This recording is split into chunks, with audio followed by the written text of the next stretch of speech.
So he's having to walk the line of, how do I be a pastor in this society?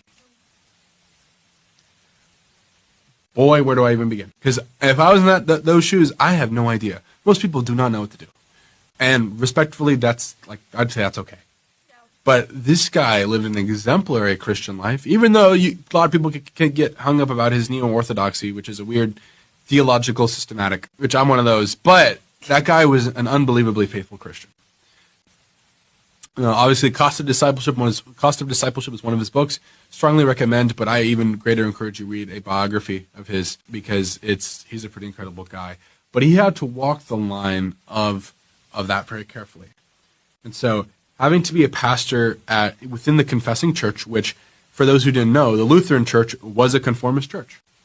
As soon as the Nazis took over, they started preaching pro-Nazi messages, because they were not left with alternatives. If the priests or the pastors did not preach a message that the Nazis agreed with, they round them up and threw them in with the Jews. So Bonhoeffer, he forms a coalition called the Confessing Church of Germany. And this is a church who is the furthest thing from conformist. It's the institutional model, saying, we as the Confessing Church of Germany reject the Nazi regime.